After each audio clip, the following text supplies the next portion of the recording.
बिस्मिल्लाहिर्रहमानिर्रहीम। शुरू अल्लाह के नाम से जो बड़ा मेहरबान और निहायती रहम करने वाला है। तमाम हज़रात सूरह फातिहा और दुरूद पाक पढ़िए। औज़ुबिल्लाहि मिनश्शैतानिर्रजीम। बिस्मिल्लाहिर्रहमानिर्रहीम। अल्हम्दुलिल्लाहि रब्बिल आलमीन अर्रहमानिर्रहीम मालिकी यौमिद्दीन। इय्याका नअबुदु व इय्याका नस्तईन। इय्याका नअबुदु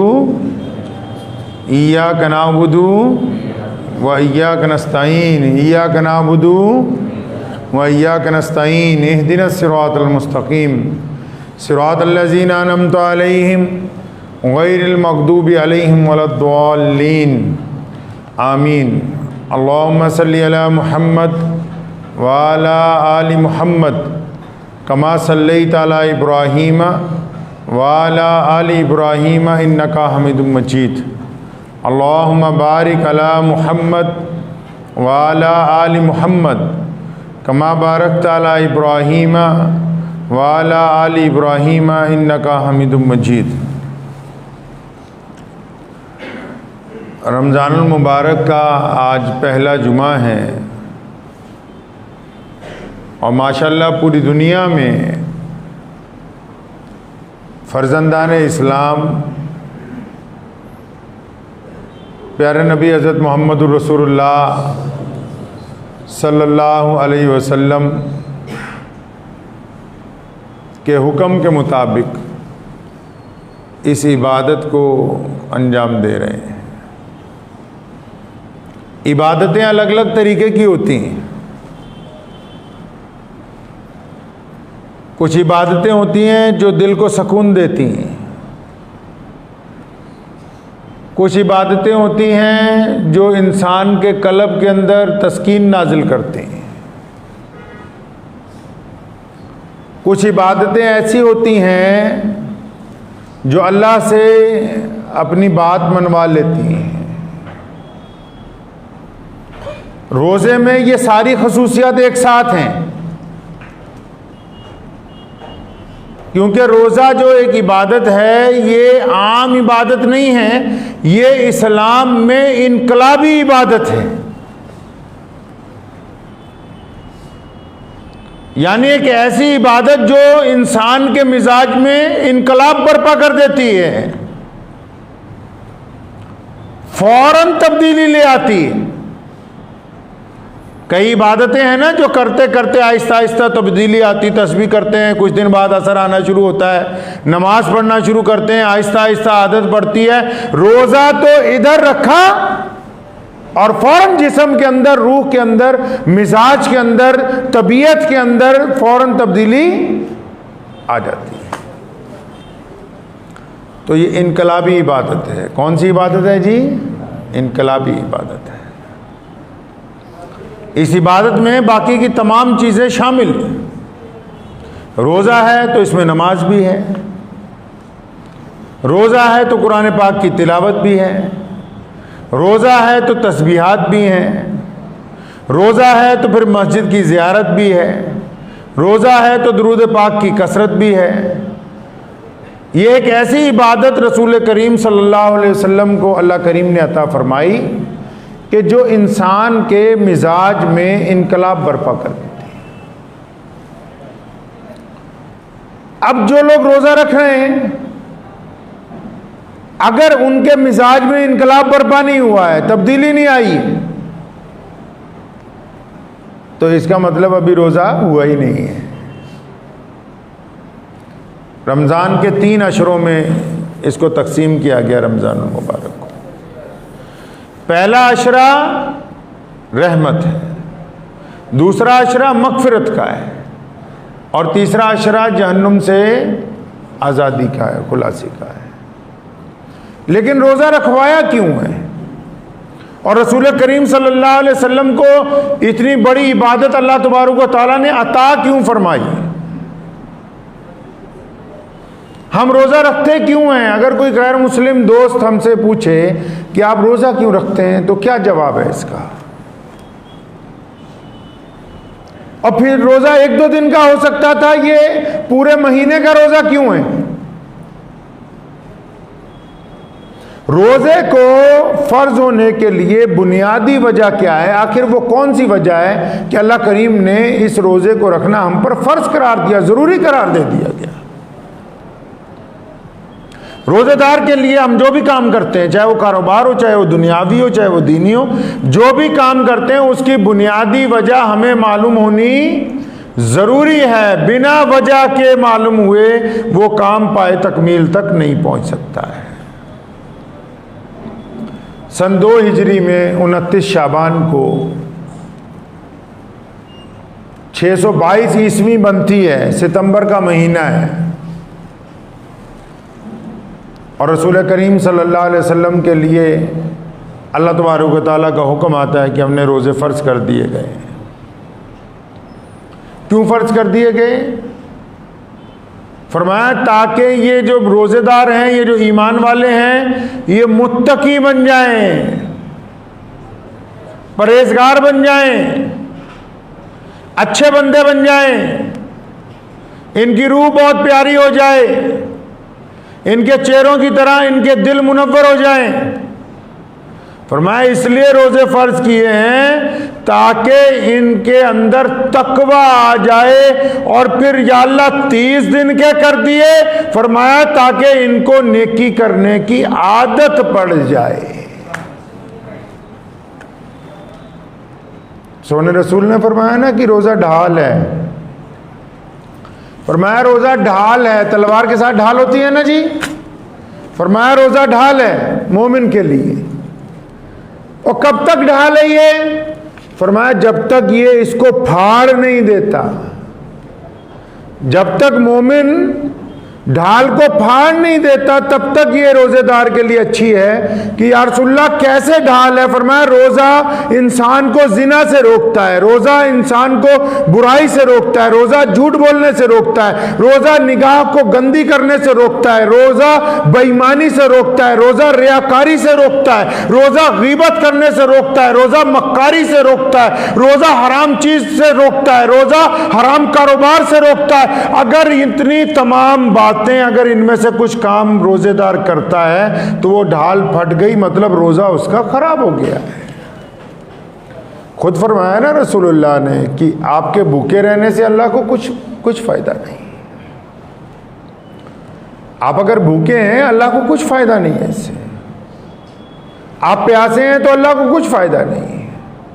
ये तो अल्लाह ताला ने दिखाया है तमाम दुनिया को भी, फरिश्तों की भी। देखो वो बंदा जो तमाम काम जो जायज़ है कर सकता है, और जब मैंने उसको रोक दिया कि जायज़ भी नहीं करने और नाजायज़ भी नहीं करने, तो अपने हलक से नीचे पानी का कतरा नहीं उतरने देता। तो ये रोजेदार की वो सिफ्त है जिस पे अल्लाह ताला मुस्कुराते हैं। कल एक साहब ने रात ईशा के बाद मुझे बड़ा खूबसूरत सा सवाल पूछा, खूबसूरत भी था, अफसोसनाक भी था। कहने लगे दुकान पे होता हूं तो कई बार रोजा रख के भी झूठ बोलना पड़ता है, तो रोजा हो जाएगा? आजकल ट्रेंड हो गया ना, लोग सोचते हैं मौलवी से कुछ रियायत मिल जाए। बहुत सारे मौलवी भी डरते हैं, कहते हैं सरमायादारों के खिलाफ बोलेंगे तो पता नहीं शायद चंदा देना बंद कर देंगे। रोजा तो है ही झूठ को रोकने के लिए, रोजा बनाया ही इंसान के अंदर से बीमारी को निकालने के लिए। अब आप डॉक्टर को बोलेंगे जनाब मुझे शुगर है, दवाई तो आपकी खाता रहूंगा, सुबह शाम गुलाब जामुन खा लूं साथ में? ऐसा पूछा जा सकता है किसी डॉक्टर से कि किसी बंदे को कोई चीज मना की गई हो खाने पीने की, और उसके बाद भी वो कहे नहीं जी दवाई भी खाऊंगा और बदपरहेजी भी करूंगा, तो क्या वो कामयाब हो सकता है वो बंदा? तो वो रोजेदार कैसे कामयाब हो सकते हैं जो रोजा भी रखें, झूठ भी बोलें, रोजा भी रखें, माँ बाप से बदतमीजी भी करें, रोजा भी रखें, बीवी के साथ भी ना बनती हो, रोजा भी रखें, दोस्तों के बेईमान हो, रोजा रखें, पड़ोसी से सलाम दुआ ना हो। इनको कह कौन रहा है कि तुम रोजा रखो? भाई रोजा तो कहते रुक जाने को, हर उस चीज से रुक जाना जो अल्लाह ने मना की हो। कोई बंदा पसंद करता है कि उसकी बेटी घर में बैठी हो, कोई उसका जानने वाला आया हो, वो दिल ही दिल में जिना का इरादा करे? कोई पसंद करता है इस बात को? जब वो अपनी बेटी के लिए, अपनी बीवी के लिए, बहन के लिए पसंद नहीं करता तो फिर वो दूसरे के लिए कैसे पसंद कर सकता है? कोई दुकानदार ये पसंद करता है कि उसका नौकर उसके साथ बेईमानी करे? नहीं पसंद करता। तो फिर वो कैसे ये पसंद करता है कि दूसरे के नौकर को बेईमानी के लिए समझाया जाए कि अपने मालिक से बेईमानी करो? क्या कोई बंदा पसंद करता है कि उसकी बीवी उसके साथ बेवफाई करे? जब वो इस बात को नहीं पसंद करता, फिर वो ये क्यों चाहता है कि किसी और की अहलिया जो है वो उसके साथ बेईमान हो जाए? इस्लाम ने इबादत को इंसान के मिजाज से जोड़ा। इस बात को इत्मीनान से समझ ले हर बंदा।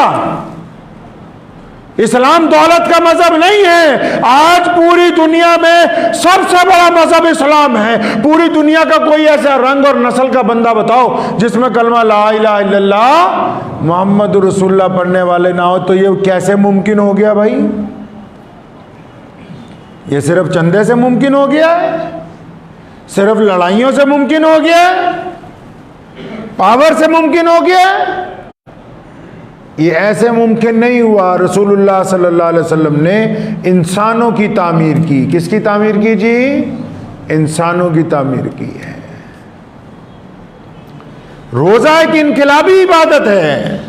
इधर रोजा रखा, मिजाज में इनकलाब बर्पा हो जाता है कि आज मैंने सारा दिन भूखा रहना है, आज मैं किसी से नाराज नहीं हो सकता हूं, आज मैं किसी से ठगी नहीं मार सकता हूं, आज मैं किसी से ज्यादती नहीं कर सकता हूं, आज मुझे हर एक बंदे से नरमी से पेश आना है। रोजा रखने के बाद आंखें झुक जाती हैं, रोजा रखने के बाद जुबान में मिठास पैदा हो जाती है। इसी का नाम तो रोजा है। रोजादार जब मस्जिद में आता है और उसका गुनाह ऐसे झड़ रहे होते हैं जैसे सूखे पत्तों को आग लगा दी गई हो,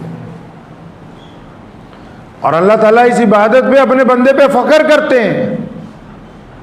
इबादतों में अगर कोई इबादत है जिस पे अल्लाह बंदे पर फख्र करते हो, जिस पर यह कहते हो कि देखो मेरे इस बंदे को कि ये सुबह से शाम तक रुका हुआ है तमाम बुराइयों से, भूख से, प्यास से, अपनी बीवी से रुका हुआ है, तो अल्लाह ताला फख्र करते हैं इस बंदे के ऊपर। तमाम इबादतों में रोजा एक ऐसी इबादत है सिर्फ। और सोने रसूल हज़रत मोहम्मद रसूलुल्लाह सल्लल्लाहु अलैहि वसल्लम ने हमें सिखाया है कि रोज़ा हमें पूरे साल के लिए तैयार करता है। हम रंग रोगन करते हैं ना, पूरे साल घर चमकता रहता है। कोई काम करते हैं साल में, कोई गाड़ी को वर्कशॉप में भेजते हैं कि दोबारा तैयार हो जाए, तो ये महीना हमारी वर्कशॉप का महीना है। बच्चों को कैंपिंग के ऊपर भेजते हैं कि कुछ सीख के आएंगे, ये हमारी कैंपिंग का महीना है। अफसरान को ट्रेनिंग पर भेजते हैं कि इनको पता लगे लोगों से मामला कैसे करना है, हमारी ट्रेनिंग का महीना है। इस महीने में नहीं सीखेंगे तो फिर कब सीखेंगे भाई? इस महीने में इकराम मुस्लिम नहीं आएगा तो कब आएगा? एक बात नोट कर लो, पल्ले से बांध लो इत्मीनान से।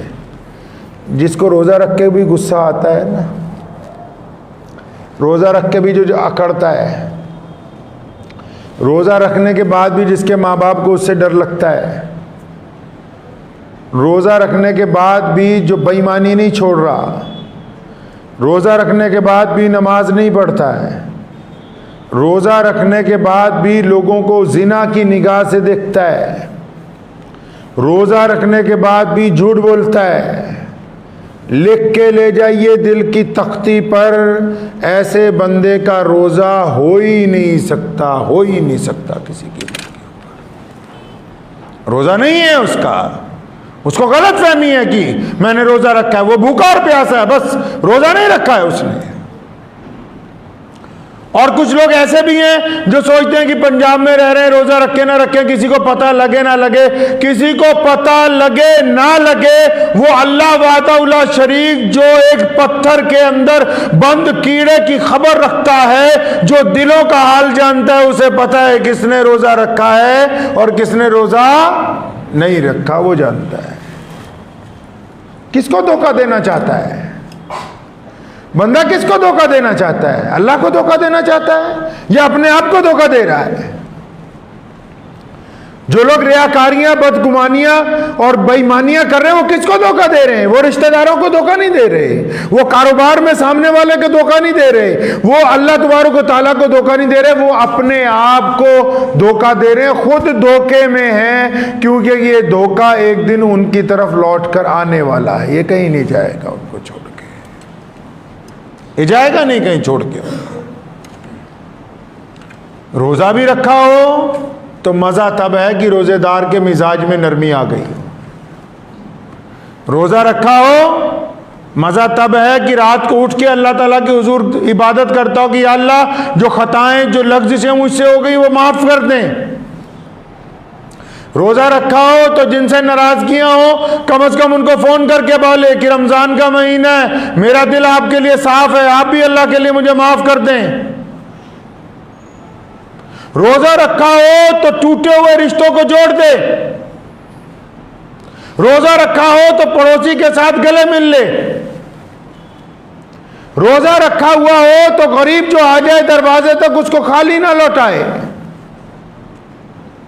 रोजा रखा हुआ हो तो अजान के बाद कारोबार छोड़कर अल्लाह ताला के हुजूर दौड़ता हुआ पहुंच जाए। तो रोजे का लुत्फ तो तभी है कि जब रोजे के तमाम तकाजों को इंसान पूरा करेगा। अगर तकाजे पूरा नहीं करेगा तो रमजान के रोजे रखने का कोई फायदा नहीं है। बहुत सारे लोग तरावी नहीं पढ़ते हैं। जुमे में देखिए हजारों लोग, और तरावी पढ़नी हो तो,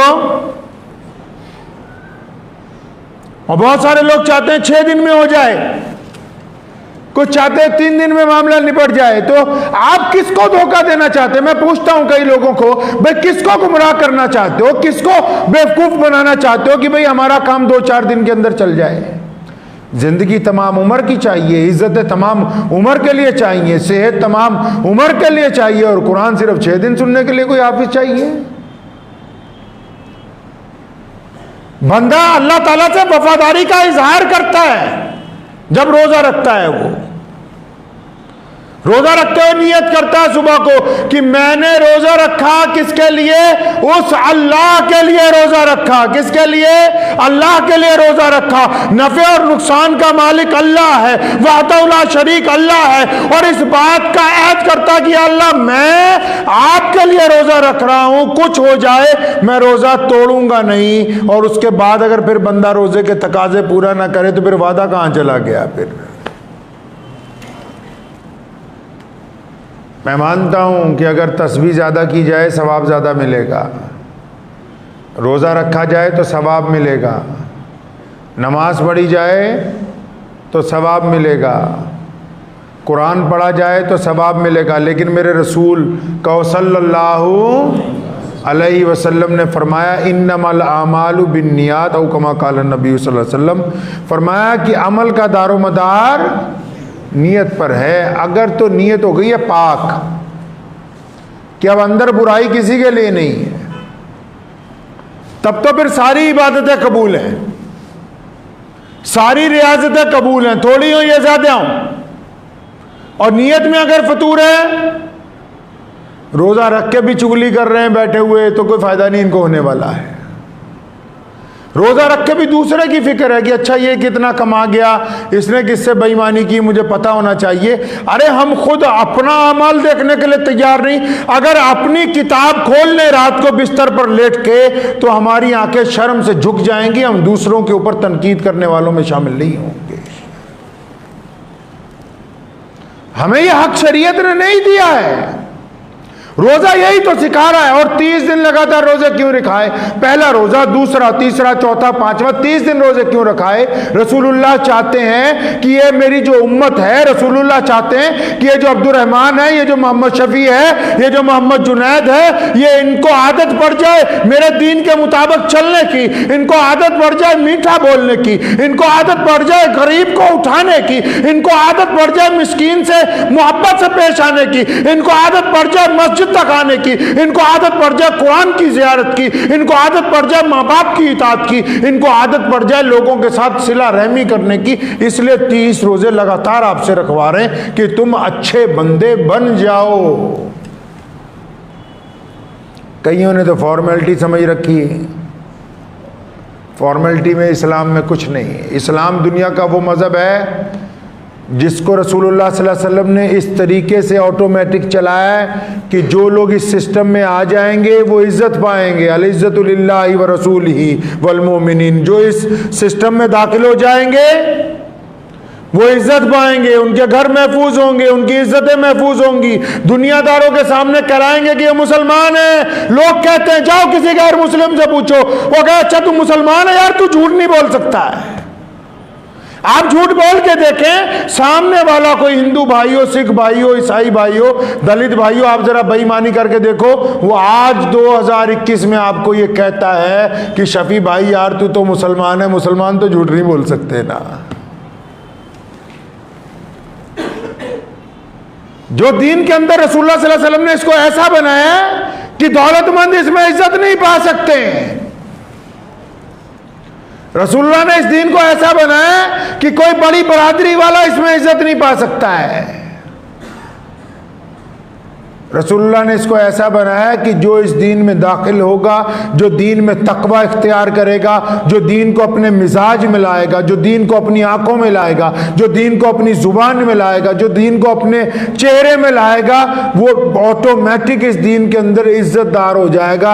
अब चाहे उसकी बरादरी कोई भी हो, लोग उसको इज्जत की निगाह के साथ देखने लग पड़ेंगे। सैयदना बिलाल कौन है? गौ रज़ी अल्लाह ताला, गुलाम है ना, हबशी है ना, काले हैं ना, मक्के के लोग उनको अंदर दाखिल नहीं होना चाहते। लेकिन आज हम जैसे करोड़ों मुसलमान ये चाहते हैं कि अल्लाह अगर हशर के मैदान में सैयदना बिलाल के कदमों की धूल हमें मिल जाए और हम उसी के नक्शे कदम पर चलते हुए जन्नत में पहुंच जाए तो हमारे लिए बहुत बड़ी इज्जत की बात होगी कि सैयदना बिलाल की वजह से हमें जन्नत मिल जाए। तो इज्जत किसने दे दी? क्या चौधराहट ने दे दी? क्या सरमायादारी ने इज्जत दे दी? क्या बादशाही ने इज्जत दे दी? नहीं, इज्जत तो मुहम्मदुर रसूलुल्लाह सल्लल्लाहु अलैहि वसल्लम के दीन के अंदर है। सैयदना बिलाल ने उसको अपने नस नस में बसा लिया। आज दुनिया के बड़े बड़े घराने, बड़े बड़े मुसलमान सैयदना बिलाल रज़ी अल्लाह ताला उनका नाम लेना अपने लिए इज्जत की बात समझते हैं। उनका नाम लेना हम अपने लिए इज्जत की बात समझते हैं। जिनको अबू जहल कहता था ये गुलाम है, जिनको उमैया मारता था, जिनको उतबा कहता था इसकी जात बरादरी बड़ी नीची है, जिनको अबू लहब कहता था ये काला है, आज उनका नाम लेना मुसलमानों के बड़े से लेकर छोटे लोग तक, मुसलमानों के शाकुल हदीसों से लेकर हरम के इमाम तक, आज बिलाल रज़ियल्लाहु ताला अन्हु के रोजे पे खड़ा होकर सलाम पेश करना अपने लिए इज्जत की बात समझते हैं। तो पता लगा कि इज्जत तब मिलेगी जब आप मुहम्मदुर रसूलुल्लाह सल्लल्लाहु अलैहि वसल्लम के सिस्टम में। इस बात को समझिए इत्मीनान से कि रोज़ा इनकलाबी इबादत है, ये हमारे में तब्दीली चाहता है। रोज़ा हम में तब्दीली चाहता है मेरे भाई। अगर रोज़ा रख के तब्दीली नहीं आ रही, वो रोज़ेदार झूठ बोल के माल बेच देगा, ये मुमकिन नहीं है। रोज़ेदार को खुद सोचना चाहिए कि हम कहाँ खड़े हैं, क्या कर रहे हैं, हम क्या हमारे लिए जायज़ है, क्या हमारे लिए नाजायज़ है। इत्मीनान के साथ आपके दरवाजे तक कोई पहुंच गया। मोहम्मद रसूलुल्लाह रमजान जब शुरू होता था, अम्मी आयशा रज़ियल्लाहु ताला अन्हा फरमाती हैं कि हवा कम तेज चलती थी, मोहम्मद रसूलुल्लाह उससे ज्यादा तेजी के साथ लोगों को पैसे, लोगों को चीजें, लोगों को खाने पीने की अशिया बांटते थे। फरमाया हवा इतनी तेज नहीं चल सकती जितनी तेजी से मोहम्मद रसूलुल्लाह सल्लल्लाहु अलैहि वसल्लम लोगों से फैयाजी फरमाते थे। तो रमजानुल मुबारक का ये पहला जुमा है। अभी हमारी लॉटरी लगी हुई है भाई, 27 रोजे पड़े हैं। कितने पड़े हैं जी? 27 पड़े हैं। कुछ नहीं नुकसान हुआ है अभी। अब ये 27 रोजे मोहम्मद रसूलुल्लाह सल्लल्लाहु अलैहि वसल्लम के हुक्म के मुताबिक चलने चाहिए। चलेंगे जी इंशाअल्लाह रसूलुल्लाह के हुक्म के मुताबिक। रोजेदार के लिए क्या हुक्म है कि पहले तो नीयत दिल में पाक हो कि नफ़े और नुकसान का मालिक कौन है जी? अल्लाह है। और मोहम्मद रसूलुल्लाह के अलावा हम बात किसी की नहीं मानते, तो जो रसूलुल्लाह ने कहा है वो रोज़ेदार करेगा इंशाअल्लाह ताला। अब रोज़ा रख के क्या करना है? रोज़ा रख के फजर की नमाज जमात के साथ अदा करनी। रोज़ा रख के फजर की नमाज जमात से अदा करनी है। नमाज के बाद कुरान पढ़ना है। कुरान जिनको नहीं पढ़ना आता दूसरे के पास बैठ के सुनना है। जिनको सुनने सुनाने वाले लोग नहीं, बैठ के तस्बीह करनी है इशराक की नमाज तक। उसके बाद आप अपने बिस्तर पर जाके आराम कर सकते हैं। और क्या करना है रोजेदार को? रोजेदार को माँ बाप का कहना मानना है। अगर वो आपसे नाराज हैं तो रोजा रखने से पहले उनसे माफी मांगनी। माँ बाप अगर नाराज हैं रोजा नहीं होगा। हदिया देके किसी मौलवी से करवा लेना होगा नहीं। माँ बाप से माफी मांगनी है।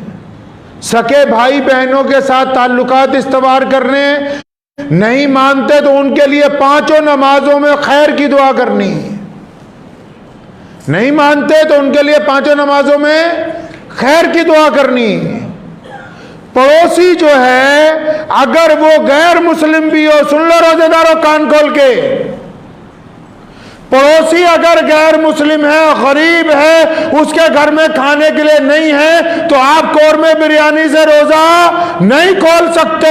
अगर पड़ोसी बहुत मजबूर है, बहुत ज्यादा मुस्तहिक है आपकी मदद का, तो सके भाई से पहले हमें अपने पड़ोसी की मदद करनी है। जो खुद खाएंगे वो अपने पड़ोसी को खाने के लिए देंगे इंशाअल्लाह ताला। और जो लोग हमसे डरते हैं, हमसे मुराद उस बंदे से कि यार ये बात करेगा तो गाली दे देगा, ये बात करेगा तो बेइज्जती कर देगा, तो उन्हें उन लोगों से इजहार मोहब्बत करना है। उन लोगों से इजहार मोहब्बत करना है जो आपसे डरते हो इस वजह से कि ये बेइज्जती कर देता है। उनको भी तो पता लगे ना कि इसने रोज़ा रखा है, इसके मिजाज में तब्दीली आई। उनके भी तो पता लगे कि बंदे ने रोज़ा रख लिया आज। उसके बाद क्या करना है कि इन आंखों को झुकना सिखाना है किसी की बेटी की तरफ जब आप सड़क पे चलते हैं। और आज का दौर ऐसा दौर है कि कई माँ बाप की तो इज्जत गैरत सब मर गई, चाहे वो मुसलमान हो या गैर मुस्लिम हो। आज के दौर में कईयों की तो इज्जत गैरत ऐसे मर गई कि बहन बेटियां बदतरीन गंदा लिबास पहन के भी अगर सड़क पे हो तो उनके माँ बाप को गुस्सा नहीं आता है। मैं तो हैरान हूं, वो कहते हैं कि मियाँ बीवी दोनों मुहज्जिब हैं, अब इनको गुस्सा नहीं आता क्योंकि इन्हें पर्दा नहीं आता, उन्हें गुस्सा नहीं आता। किसी शायर ने कहा था खुदा के फजल से मियाँ बीवी दोनों मुहज्जिब हैं, इन्हें पर्दा नहीं आता, उन्हें गुस्सा नहीं आता। तो खैर इस्लाम ने यह कहा कि औरतों को पर्दा करो, लेकिन उनसे पहले मर्दों को कहा, औरतों से पहले मर्दों को कहा कि अपनी निगाहें नीची कर लो। सिर्फ औरतों के ऊपर जिम्मेदारी नहीं डाली माशरे को पाक रखने की, मर्दों को कहा अल्लाह तबारक व तआला ने रसूलुल्लाह सल्लल्लाहु अलैहि वसल्लम के जरिए कि ये औरतें जब लंबा चौड़ा बुर्का पहनती हैं, इन मर्दों को भी बता दो कि अपनी निगाहें नीची कर लें। तो रोजेदार के ऊपर क्या जिम्मेदारी है कि जब बाहर सड़क पर निकले तो आंखों से जिना ना करे, रोजा टूट जाएगा। सड़क पर कोई गरीब टकर गया, वो आपके आगे हाथ फैला रहा है अल्लाह के लिए, तो उसको खाली ना लौटाएं, अपनी हिम्मत के मुताबिक उसको पैसे दें। घर वालों के साथ रोजा रख के जुल्म ना करें। घर वालों के साथ रोजा रख के जो सामने आ जाए तो बाज़ औक़ात उसको शुक्र के साथ खाएं, सब्र के साथ खाएं। मोहम्मद रसूलुल्लाह सल्लल्लाहु अलैहि वसल्लम ने बाज़ औक़ात 2 खजूरों के साथ सहरी की। हुज़ूर सल्लल्लाहु अलैहि वसल्लम की सहरी के और रमज़ान के कुछ और वाक़यात हैं। आज वक्त हो गया, अगले जुमे इंशाअल्लाह ताला अल्लाह ने चाहा तो आप हज़रात के सामने पेश करूँगा। लेकिन जब कोई बंदा आपके पास आ जाए तो उसको खाली ना, अगर नहीं दे सकते तो डांटे नहीं। कुरान ने कहा है कि यतीम को मिस्कीन को डांटो नहीं। अल्लाह ने फरमाया हरगिज़ मत इनको डांटना, उनको ना डांटें। फिर अपने मिजाज के अंदर तब्दीली लाएं कि यार मेरे में फ़ला आदत गंदी है, वो मैं छोड़ दूं। अगर आप कुछ ऐसा करेंगे तो ये रोज़ा कबूल हो जाएगा। करेंगे इंशाअल्लाह ताला। ये तो हमें पता है ना जी अपने अंदर। कई मौलवी के पास ऐसा आ जाते जी ऐसा हुआ था कि हलक से पानी नीचे उतर गया था, रोज़ा टूटा तो नहीं टूटा। ये नहीं कहते कि जी फलां की बीवी से नाजायज़ ताल्लुकात थे, मेरा रोज़ा टूट गया कि नहीं टूटा। कि जी दुकान पे 200 रुपये नाजायज़ किसी ग्राहक से ले लिए, रोज़ा टूटा कि नहीं टूटा। इस जो अल्लाह ने ये मीटर लगाया हर बंदे के दिल में, कहाँ यहाँ छाती में लगाया है। अगर ज़मीर जिंदा है तो आप खुशी मनाएं कि आप कलमा ला इलाहा इल्लल्लाह मुहम्मदुर रसूलुल्लाह पढ़ने वाले हैं, अगर ज़मीर जिंदा है। और अगर ये मर गया है तो इसे रमजान में जिंदा कर लें। किसी को गोलियां खाने से तबीयत ठीक नहीं ना होती, डॉक्टर के पास जाते हैं ना, वो बार बार गोलियां देता है, तबीयत ठीक नहीं होती, फिर वो कहता है कि टीका लगा के देख लो शायद ठीक हो जाएगी, तो टीका लगाने से भी तबीयत ठीक नहीं होती, फिर ग्लूकोज लगा के ऑपरेशन करता है। तो ये वही महीना है कि जिनकी तबीयतें अभी तक ठीक नहीं ना हुई हैं, दो चार बड़ों की बातें सुन के तबीयतें अभी तक ठीक नहीं हुई, नमाज पढ़ने के बावजूद तबीयतें अभी तक ठीक नहीं हुई, तस्बीहां करने के बावजूद, ये इनकलाबी महीना है, ये तबीयत ठीक कर देगा 100%। ये 100% आपकी तबीयत ठीक कर देगा इंशाअल्लाह ताला। अपनी तबीयत को ठीक करेंगे जी इंशाअल्लाह। अपनी उन आदतों को बदलें जिनकी वजह से लोग आपसे दुखी हैं, उस आदत को बदलें जिसकी वजह से माँ बाप आपसे दुखी हैं, उस आदत को बदलें जिसकी वजह से आपकी बीवी आपसे तकलीफ महसूस करती है, उस आदत को बदलें जिसकी वजह से आपके पड़ोसी आपसे दुख महसूस करते हैं, उन आदतों को बदलो जिसकी वजह से लोग आपसे दूर हैं। और अल्लाह ने कहा कि मूसा ये बंदे मेरा कुंबा है, और रसूलुल्लाह ने कहा कि इन बंदों से अल्लाह 70 माओं से ज्यादा प्यार करता है। और अगर किसी बंदे को अल्लाह को राजी करना है तो अल्लाह के बंदों के साथ मोहब्बत करना शुरू कर दे तो अल्लाह आपसे राजी हो जाएगा।